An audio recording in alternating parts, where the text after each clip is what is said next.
नमस्कार, मैं हूं आपका दोस्त विजय विद्रोही। दोस्तों, जरा क्रोनोलॉजी समझिए। दिन में राहुल गांधी लोकसभा में और लोकसभा के बाहर लद्दाख क्षेत्र में चीन की सेना के घुसपैठ का मुद्दा उठाते हैं और आरोप लगाते हैं कि प्रधानमंत्री नरेंद्र मोदी कैसे अपनी जिम्मेदारी से पल्ला झाड़ लेते हैं और जनरल नरवाणे के कंधे पर बंदूक रख देते हैं। और इस घटना के 4-5 घंटे बाद ही अमेरिका से खबर आती है कि अमेरिका और भारत के बीच में डील हो गई है। ट्रंप ये खबर दुनिया को सुनाते हैं। जो डील 1 साल से अटकी थी वो अचानक से हो जाती है। क्या इन दोनों खबरों के बीच में कोई समानता है? अगर ट्रंप ने जो ट्वीट किया है उसको गौर से पढ़ा जाए तो एक अद्भुत समानता देखने को मिलती है। कुल मिलाकर ट्रंप कह रहे हैं, सुनिएगा, out of friendship and respect for prime minister Narendra Modi and as per his request effective immediately we agreed to a trade deal between United States and India whereby the United States will charge a reduced reciprocal tariff, lowering it from 25 to 18%. यानी दोस्ती और respect है प्रधानमंत्री नरेंद्र मोदी के प्रति मेरा, और प्रधानमंत्री के आग्रह पर तुरंत ही इफेक्टिव इमीडिएटली तुरंत ही हम एक डील के लिए तैयार हो जाते हैं। तो प्रधानमंत्री नरेंद्र मोदी को इतना उतावलापन क्यों था? आखिर उनको क्यों रिक्वेस्ट करना पड़ा? और ऐसे ही समय क्यों रिक्वेस्ट करना पड़ा जब राहुल गांधी ने लोकसभा में ये बड़ा मुद्दा उठा दिया था?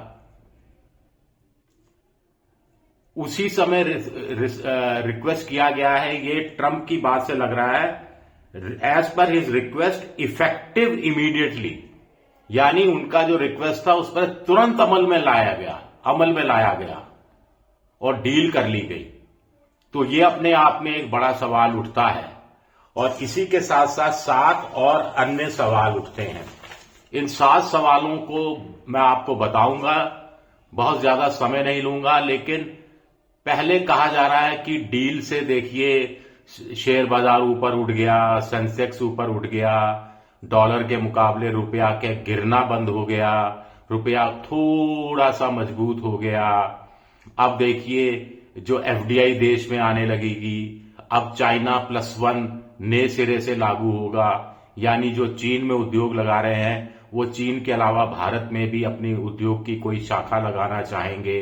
अब देखिए जो भारतीय शेयर बाजार से विदेशी संस्थागत निवेशक पैसा खींच ले रहे थे वो पैसा खींचना कम हो जाएगा या उसमें बहुत ज्यादा कमी आएगी।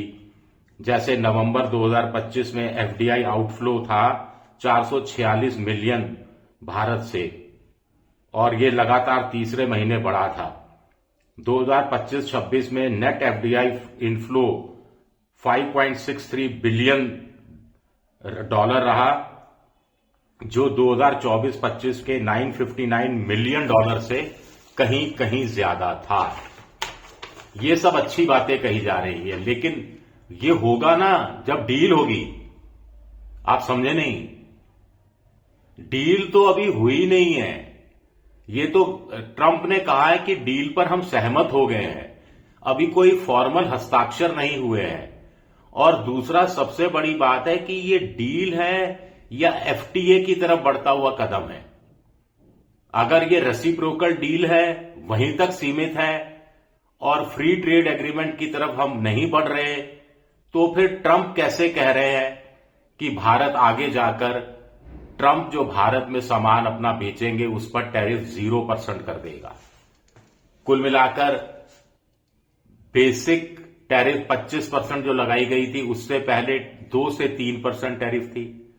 अब ये 25% घटाकर 18% हो गई है। और इसमें क्या खुशी मनाने का मौका है? पहला बड़ा पॉइंट ये उठता है। दूसरा बड़ा पॉइंट है कि क्या कृषि का बाजार पूरा का पूरा अमेरिका के लिए भारत ने खोल दिया है? ये बात भी ट्रंप की ट्वीट से जाहिर होती है। Prime minister has committed to buy American at a much higher level in addition to over $500 billion of US energy, technology, agriculture, coal and many other products। तो कृषि के क्षेत्र में भी भारत बहुत कुछ आयात करेगा, कोयला आयात करेगा और मैनी मोर प्रोडक्ट आयात करेगा। इसमें क्या दुग्ध उत्पाद भी शामिल है, हमें नहीं मालूम, लेकिन जो अमेरिका की कृषि मंत्री हैं रॉबिन्स, उन्होंने तो बम फोड़ ही दिया है। उन्होंने तो ट्रंप का धन्यवाद दिया है कि ट्रंप के कारण भारत में बड़ी मात्रा में मैसिव शब्द का इस्तेमाल किया है, कृषि उत्पाद बेचे जाएंगे जिससे अमेरिका के किसानों में खुशहाली आएगी, उनके यहां डॉलर बरसेंगे। तो ये एक बड़ा संकेत है जिसको स्पष्ट करना चाहिए सरकार को। एक लोग खुश हो रहे हैं कि देखिए पड़ोस के पाकिस्तान पर 19% है, हम पर 18% है, पड़ोस के बांग्लादेश पर भी 20% है, हम पर 18% है, वियतनाम पर 20 है। लेकिन ये लोग भूल जाते हैं कि अमेरिका जो भारत के कई पड़ोसी देश हैं उनको 5% का रिलैक्सेशन देता है जीएसपी के तहत। जीएसपी है जनरलाइज सिस्टम ऑफ प्रेफरेंसेस। ये भारत को भी मिलता था। 2019 में अमेरिका की सरकार ने भारत को इस लिस्ट से हटा लिया था। तो कायदे से अगर बांग्लादेश या पाकिस्तान को 5% का जीएसपी अभी मिल रहा है तो उनका जो इफेक्टिव रेट है वो 14%, 15% रहता है और भारत का 18% रहता है। तो यहां भी आप खुश नहीं हो सकते। एक तीसरी बात यह है कि जो ट्रंप ने कहा कि मोदी जी उनकी ये बात मान गए हैं कि भारत रूस से तेल नहीं खरीदेगा, तो क्या ये अमेरिका के आगे झुकना है? 2019 में भारत ने अमेरिका के दबाव में मान लिया था कि ईरान से वो तेल नहीं खरीदेगा। वेनेजुएला से तब 6% तेल खरीदते, तो मोदी ने ये भी मान लिया था कि वेनेजुएला से तेल नहीं खरीदेंगे। अब एक सवाल यह है कि ट्रंप कह रहे हैं कि भारत $500 बिलियन का सामान अमेरिका से हर साल खरीदेगा। कुल भारत का आयात दुनिया भर में पिछले वित्तीय वर्ष में $720 बिलियन था। तो $720 बिलियन जिसमें खनिज तेल, क्रूड ऑयल भी शामिल था, अकेले पूरी दुनिया से लिया था, तो अकेले अमेरिका से $500 बिलियन कैसे ले लेगा? बताइए तो सही, इसके पीछे क्या चक्कर है? फिर एक सवाल ये उठता है कि हमने अमेरिका की बात चलो मान ली, तो हम अमेरिका को किस बात के लिए मनवा पाए? ईरान का चाबहार पोर्ट है, बंदरगाह है, वो भारत के आर्थिक हितों के लिए बहुत जरूरी है, सामरिक हित के लिए भी जरूरी है। वहां से अफगानिस्तान, पूरे मध्य एशिया में भारत माल भेजता है और उस पर क्या प्रतिबंध जारी रहेगा अमेरिका का कि चाबहार से भारत को बाहर निकलना पड़ेगा 1 अप्रैल 2026 से? इसका संकेत ये भी मिलता है कि निर्मला सीतारमण ने अपने बजट में चाबहार बंदरगाह के लिए 1 पैसे का अलॉटमेंट नहीं किया है। वहां भारत लगातार हर साल कुछ ना कुछ खर्च करता रहा है। एक और बात है कि चीन को ये डील पसंद नहीं आई है और चीन ने एक तरह से धमकी दी है कि अगर भारत और अमेरिका के बीच में डील से चीन के हित प्रभावित होते हैं तो दोनों देशों को नतीजे भुगतने के लिए तैयार होना चाहिए। अब रेयर अर्थ मेटल के मामले में चीन भारत के ऑटोमोबाइल उद्योग को भी रुला चुका है और ट्रंप को भी रुला चुका है।